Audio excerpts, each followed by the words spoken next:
तो आप सभी का जागृति गुरुकुल के YouTube चैनल पर स्वागत है। तो आइए बिना देरी के हुए क्वेश्चन स्टार्ट करते हैं। पहला क्वेश्चन है आपके सामने, सूची फर्स्ट और सूची सेकंड का मिलान करें और सूचियों के नीचे दिए गए कोड में से सही उत्तर चुनें।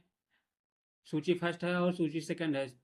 ऑप्शन नंबर ए में कह रहा है कि भारत की संचित निधि किस अनुच्छेद में है, वित्त आयोग किस अनुच्छेद में है और वित्तीय आपातकाल ये किस अनुच्छेद में है, भारत के नियंत्रक और महालेखा परीक्षक किस अनुच्छेद में है। तो भारत की जो संचित निधि है, उस भारत की संचित निधि जो है किस अनुच्छेद में है, और वित्त आयोग किस अनुच्छेद में है, वित्तीय काल किस अनुच्छेद में है, भारत के नियंत्रक और महालेखा परीक्षक। तो स्टार्ट करते हैं। देखिए, भारत के नियंत्रक और महालेखा परीक्षक जो है ये आपका है अनुच्छेद 148 में। तो डी का फोर यहाँ पे भी है, यहाँ पे भी है और यहाँ पे भी है। हमारा ये वाला ऑप्शन कट गया। अब क्या है, वित्तीय आपातकाल। तो वित्तीय आपातकाल किस में है, अनुच्छेद 360 में है। तो अनुच्छेद 360 में है तो सी का है 2, सी का 2 कौन सा है, सी का 3 यहाँ है, सी का 3 यहाँ है, यानी कि ये भी कैंसिल हो गया। अब सी का 2, सी का 2, अभी दो ऑप्शन हमारे सही चल रहे हैं। फिर क्या कह रहा है, वित्त आयोग। तो वित्त आयोग हमारा किस में है, तो वित्त आयोग हमारा है अनुच्छेद 280 में। वित्त आयोग जो है वो हमारा अनुच्छेद 280 में है। तो थ्री बी का थ्री किस में है, ऑप्शन नंबर सी में है। तुम्हारा करेक्ट आंसर हो जाएगा ऑप्शन नंबर सी, ये भी कट जाएगा। आइए नेक्स्ट क्वेश्चन पे चलते हैं। मोर को भारत का राष्ट्रीय पक्षी कब घोषित किया गया था। ऑप्शन नंबर ए है 1950 में, ऑप्शन नंबर बी है 1960 में, ऑप्शन नंबर सी है 1963 में, ऑप्शन नंबर डी है 1972 में। तो मोर को भारत का राष्ट्रीय पक्षी जो है वो 1963 में घोषित किया गया था। क्वेश्चन पूछा जाता है कि मोर का साइंटिफिक नेम क्या होता है। तो मोर का साइंटिफिक नेम जो होता है वो पावो क्रिस्टेटस होता है। क्या होता है, पावो क्रिस्टेटस। आइए नेक्स्ट क्वेश्चन पे चलते हैं। निम्नलिखित में से किस दस्तावेज में सबसे पहले यह घोषित किया गया था कि भारत में ब्रिटिश नीति का उद्देश्य भारत में उत्तरदायी सरकार की स्थापना करना था। क्वेश्चन आपका है, निम्नलिखित में से किस दस्तावेज में सबसे पहले यह घोषित किया गया था कि भारत में ब्रिटिश नीति का उद्देश्य भारत में उत्तरदायी सरकार की स्थापना करना था। ऑप्शन नंबर ए है मॉन्टेग्यू घोषणा 1917, ऑप्शन नंबर बी है अगस्त प्रस्ताव 1940, ऑप्शन नंबर सी है क्रिप्स मिशन प्रस्ताव 1942, ऑप्शन नंबर डी है कैबिनेट मिशन योजना 1946। तो इसका करेक्ट आंसर हो जाएगा ऑप्शन नंबर है मॉन्टेग्यू घोषणा 1917। आइए नेक्स्ट क्वेश्चन पे चलते हैं। फजल अली आयोग 1953 के संदर्भ में निम्नलिखित में से कौन सा कथन सही है। कथन ए है, एक है आयोग में फजल अली, के एम पांडिकर, एच एन कुंजरू सहित 3 सदस्य थे। हाँ, ये तो सही है। फजल अली आयोग में जो 1953 में फजल अली आयोग बना था उसमें फजल अली भी थे, के एम पानिकर भी थे और एच एन कुंजरू भी थे। दूसरा है, आयोग ने 22 राज्यों और 9 केंद्र शासित प्रदेश के निर्माण की सिफारिश की थी। ये गलत है। आयोग ने जो है 1953 में जो है 16 राज्य और 3 केंद्र शासित प्रदेश बनाने की सिफारिश की थी। लेकिन हुआ क्या, भारत सरकार ने इन सिफारिश में बदलाव करते हुए 1 नवंबर 1956 को 14 राज्य और 6 केंद्र शासित प्रदेश गठित किए। तो इससे कारण ये हमारा दूसरा जो है ये गलत हो जाएगा। तो करेक्ट आंसर हो जाएगा हमारा ऑप्शन नंबर एक, केवल एक। आइए नेक्स्ट क्वेश्चन पे चलते हैं। जब भारतीय स्वतंत्रता अधिनियम पारित किया गया था तब निम्नलिखित में से कौन ब्रिटिश प्रधानमंत्री थे।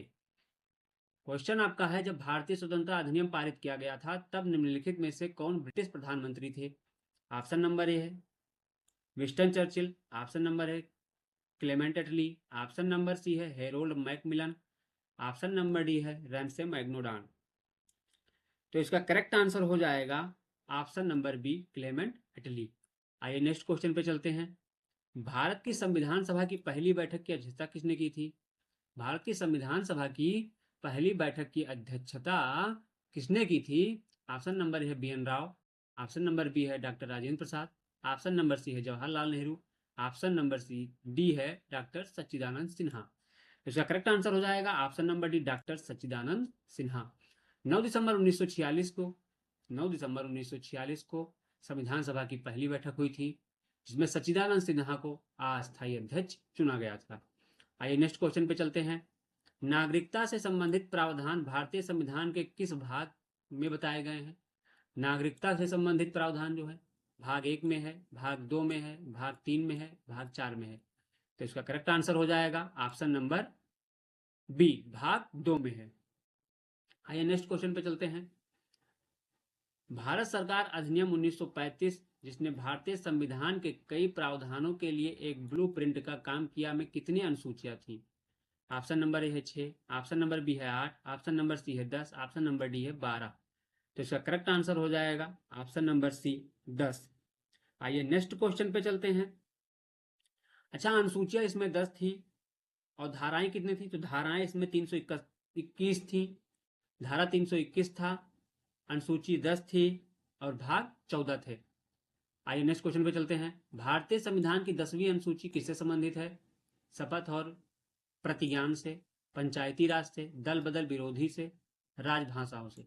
तो भारतीय संविधान की 10वीं अनुसूची जो संबंधित है वो आपकी दल बदल विरोधी से संबंधित है। तो करेक्ट आंसर हो जाएगा ऑप्शन नंबर सी। आइए नेक्स्ट क्वेश्चन पे चलते हैं। निम्नलिखित में से कौन सा जोड़ा या अनुसूची विषय सही ढंग से मेल नहीं खाता है? पहली अनुसूची है राज्यों और केंद्र शासित प्रदेश के बारे में है। दूसरी अनुसूची जो है उच्च संवैधानिक अधिकारियों के वेतन के बारे में है। चौथी अनुसूची जो है लोकसभा में सीटों का आवंटन के बारे में है। 9वीं अनुसूची जो है वो न्यायिक समीक्षा से संरक्षित कानून के बारे में है। तो इसमें पहली अनुसूची राज्यों और केंद्र शासित प्रदेश के बारे में बिल्कुल सही है। दूसरी है अनुसूची उच्च संवैधानिक अधिकारियों के वेतन के बारे में भी, ये भी सही है। चौथी अनुसूची जो है वो लोकसभा में सीटों का आवंटन के बारे में, ये भी सही है।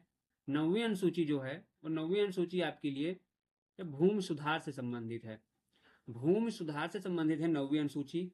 9वीं अनुसूची को जो है वो पहले संविधान संशोधन 1951 के तहत जोड़ा गया था, जो भूमि सुधार से संबंधित थी।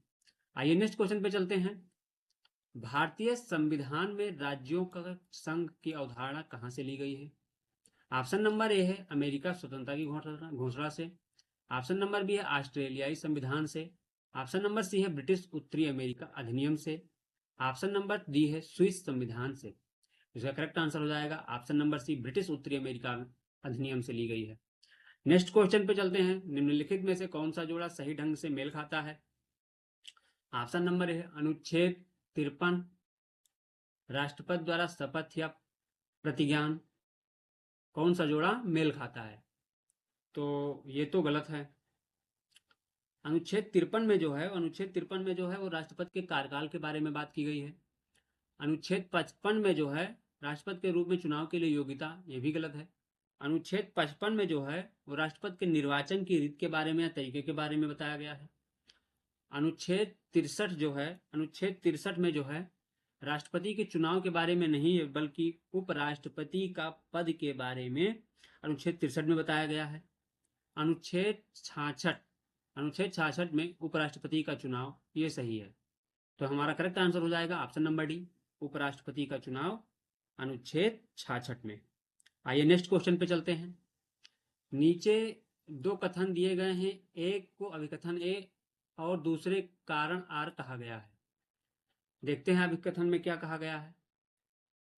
अनुच्छेद 32 को भारतीय संविधान का हृदय और आत्मा कहा जाता है। हाँ, बिल्कुल सही है।